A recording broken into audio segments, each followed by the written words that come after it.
Heyo, kembali lagi ke channel saya. Nah, sebelum kita ke soal selanjutnya, pembahasan soal selanjutnya, yuk saya kasih waktu dulu untuk kalian klik tombol subscribe bagi yang belum subscribe, like bagi yang belum like, dan share ke seluruh kontak kalian ada di media sosial. Supaya apa? Supaya sama-sama belajar ya, mendapatkan ilmu yang sama. Nah, oke ya, saya tunggu. 5, 4, 3, 2, 1. Nah, kalau udah baru kita akan lanjutkan ke pembahasan soal. Terus di akhir video nanti ada kotak ya.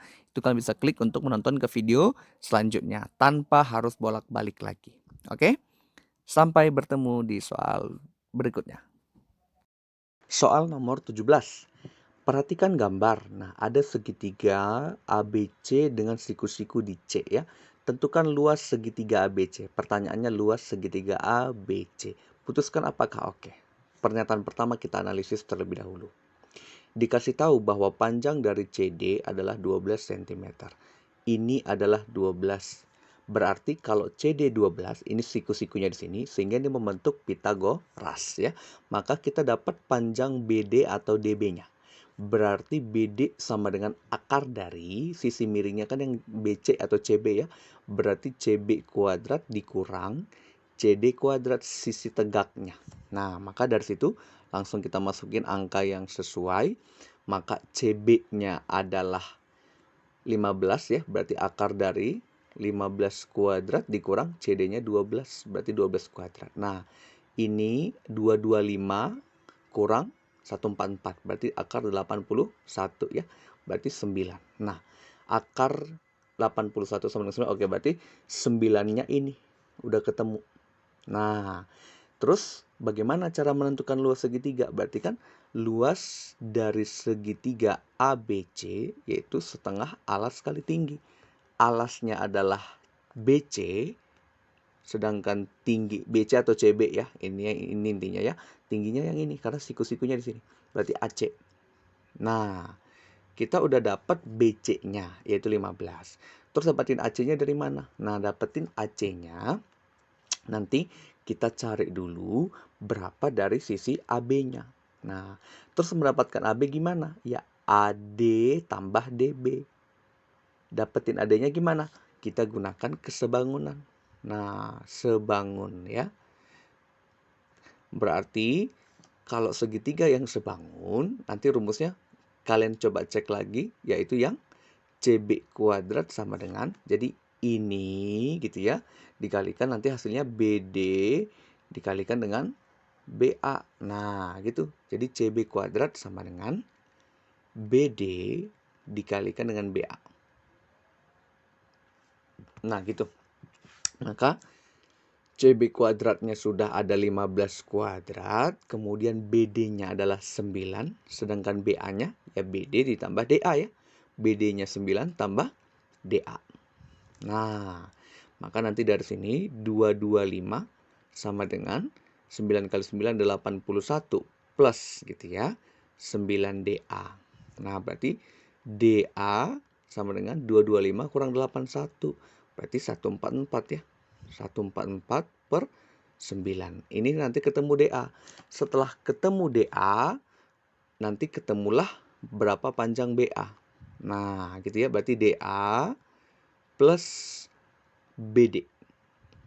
Nah, setelah ketemu panjang BA, baru pakai Pitagoras. Nah, pakai Pitagoras lagi yang mana? Yang AB kuadrat atau BA kuadrat sama dengan ini ya, BA kuadrat kan sisi miringnya ya. Berarti sisi tegak yaitu yang AC kuadrat plus CB kuadrat.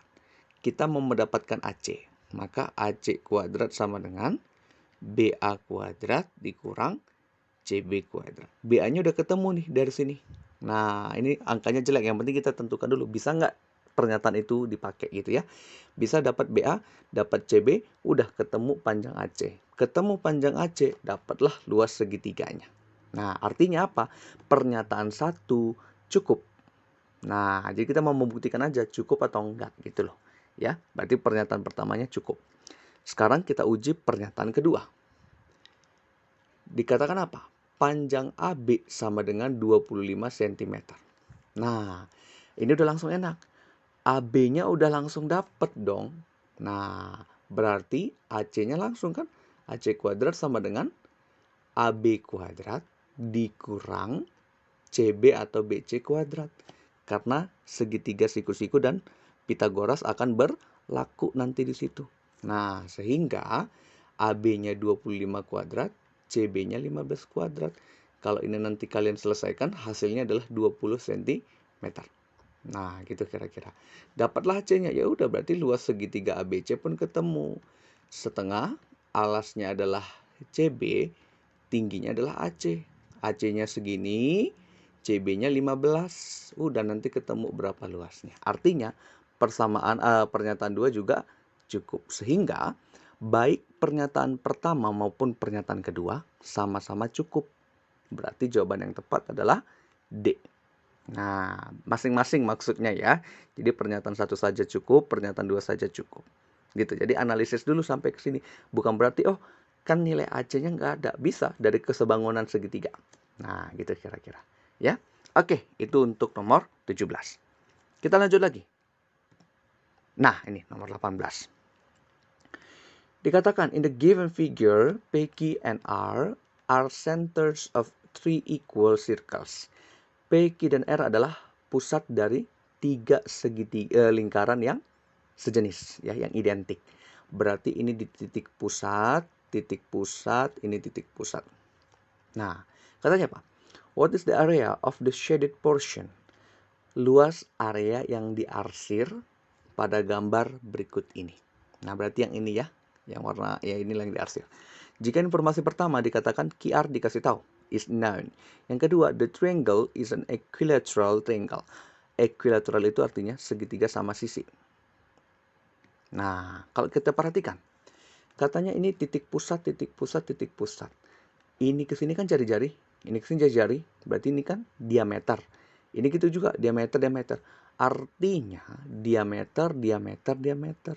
Sudah jelas bahwa ini segitiga sama sisi. Sehingga nilai sudutnya ini pasti 60, ini 60, ini juga 60. Nah, berarti pernyataan 2 ya percuma ya. Kita udah tahu dari informasi soalnya aja udah ketahuan bahwa ini segitiga sama sisi. Berarti yang kedua tidak cukup. Tidak perlu maksudnya ya. Jadi nggak perlu. Kita sudah tahu kok informasinya gitu loh. Nah, berarti QR dikasih tahu. Ya udah, mau QR-nya 15 berarti dapat dong ini 15, 15, 15. Nah, kalau udah dapat panjang sisi segitiganya, udah, maka nanti dapat luas dari yang diarsir. Gimana caranya? Nah, gini. Luas diarsir sama dengan luas segitiga secara utuh gitu ya, dikurang 3 kali luas juring. Nah, itu cara mencarinya. Berarti kita butuhlah yang namanya apa? Ya panjang sisi segitiga. Karena kan setengah alas kali tinggi. Alasnya ini panjang QR, sedangkan tingginya nanti dari sini ke sini. Nah, nih ya, misalkan ini adalah S gitu ya. Berarti kali PS, di mana PS itu nanti bisa ketemu. Pakai apa? Tangen depan, ini depannya PS, sampingnya QS. Udah, nanti dapat. Dikurang 3 kali luas juring. Luas juring apa? Ya sudut yang diapit. Berarti kan 60 derajat ya. Nah, per sudut satu lingkaran penuh 360 derajat kali luas lingkaran. Pi R kuadrat. R-nya dari mana? Ya ini. Nah, ini. Gitu kira-kira. Jari-jarinya. Ya sama aja dengan ini kan. Setengah dari QR ya. Nah, intinya QR harus diketahui. Gitu kira-kira. Oke, itu cara menjawabnya. Yang penting informasinya yang satu sudah cukup ya. Satu sudah cukup. Duanya nggak perlu karena sudah tahu ini segitiga sama sisi. Nah, maka kalau misalkan satu saja cukup, opsinya kalau nggak salah yang A ya. Nah, atau satu saja cukup. Nah, gitu kira-kira ya. Oke, itu nomor 18. Gampang ya. Kita lanjut lagi ke soal berikutnya. Nomor 19. Di sini dikatakan, jika M dan N merupakan bilangan bulat positif, apakah M kurang N kelipatan 5 Nah, jika pernyataan pertama M kurang N kelipatan 10. Nah, kita uji dari pernyataan pertama. Dikatakan M dikurang N merupakan kelipatan 10. Nah, ini mah tinggal logika saja ya. Maksudnya seperti apa? Gini, kalau M dikurang N kelipatan 10, maka sudah pasti M kurang N juga kelipatan 5. Kenapa? Karena kan 10 itu merupakan kelipatan dari 5. Jadi 10 merupakan kelipatan 5 gitu ya. Nah, jadi 5, 10, 15, 20 dan seterusnya gitu maksudnya. Jadi, kalaupun dikurangin ya kalau dia kelipatan 10 ya tetap aja dia kelipatan 5 juga. Contoh gini deh lagi, misalkan supaya makin paham. 17 gitu ya. 17 dikurang 7 berapa hasilnya? 10, ya kan? Nah, hasil pengurangan mereka kan hasilnya 10 ya. Berarti 10 ini kan juga kelipatan 5. Karena kan 5, 10, 15 dan seterusnya. Gitu kira-kira. Jadi misalkan lagi gini, 38 dikurang 8. Karena bilangan bulat positif katanya ya. Sama dengan 30. 30 itu kan merupakan kelipatan 10. Nah, karena 30 merupakan kelipatan 10, 30 juga merupakan kelipatan 5. Nah, gitu. Jadi artinya habis dibagi 5 gitu loh. Nah, sehingga pernyataan satu saja di sini sudah cukup ya. Nah, kalau satu sudah cukup berarti tinggal kita cek 2. Nah, untuk pernyataan 2-nya. Pernyataan 2-nya dibilang di situ bahwa N kelipatan 5. Oke. Kalau N kelipatan 5, ini belum bisa menyelesaikan apakah M kurang N kelipatan 5 juga. Kenapa? Contoh aja, katakanlah M-nya 7 gitu ya. N-nya kelipatan 5, misalkan 5 aja deh. Nah, 7 kurang 5 hasilnya 2. 2 itu bukan kelipatan 5. Nah, gitu. Karena M-nya itu kan belum tentu ya, tidak ada batasannya. Kalau ini kan jelas, ini kelipatan 10. Pasti dia kelipatan 5, gitu aja. Nah, misalkan lagi nih. Oh, kalau misalkan M-nya 16 gimana? N-nya tetap 5 karena di soal pernyataannya katakan N kelipatan 5. Berarti 16 dikurang 5 berapa? 11. 11 itu kan bukan kelipatan 5. Berarti tidak memberikan informasi apakah ini merupakan kelipatan 5. Nah, sehingga ini belum cukup. Nah, gitu. Bisa nggak M-nya 20? Bisa aja. Berarti kalau 20 dikurang 5, 15. Ini kelipatan 5 kan? Iya, kelipatan 5. Tapi kalau M-nya 16, M-nya 7 nggak bisa. Jadi masih ragu di situ ya. Ini tidak mungkin, ini tidak mungkin, sedangkan ini mungkin. Nah, karena ada dua yang tidak, satu yang mungkin ya belum tentu. Jadi informasi ini belum cukup. Sehingga kalau satu saja yang cukup, jawaban yang tepat adalah yang A. Pernyataan satu saja cukup, tapi pernyataan dua tidak cukup. Nah, gitu kira-kira ya. Jadi pahami dulu pertanyaannya apa, baru kita selesaikan. Gampang ya? Nah, kita ke soal terakhir. Ya, 20. Nomor 20. Diketahui parabola fx sama dengan x kuadrat dan g merupakan suatu garis. Apakah garis G memotong parabola fx? Nah, kita cek apakah garis G memotong parabola fx. Kalau parabolanya fx sama dengan x kuadrat, berarti ini bentuknya seperti ini. Gimana cara bisa taunya, Kak? Kalau kalian mau tahu, coba nanti cek materi persamaan kuadrat ya. Nah, jadi dia tepat lah istilahnya, simetris ya, kiri dan kanannya. Jadi dia melalui titik 0,0 nanti di sini. Duh, ini kenapa tidak mau? Nah, anggaplah ini garis lurus ya, teman-teman ya. Nah, ini adalah grafik fx-nya. Katanya ada suatu garis G ya. Apakah dia memotong? Dari pernyataan pertama. Kita uji dari pernyataan pertama, katanya apa? Garis G memotong sumbu X positif.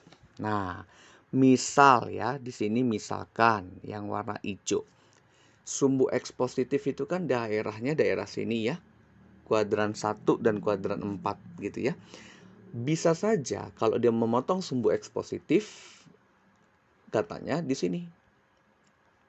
Nah, ini bisa motong. Gitu ya. Nah, bisa saja gini. Lah ini kan juga memotong. Ini motong sumbu X. Ini motong sumbu X. Tapi kan belum tentu bisa memotong si kurva fx-nya.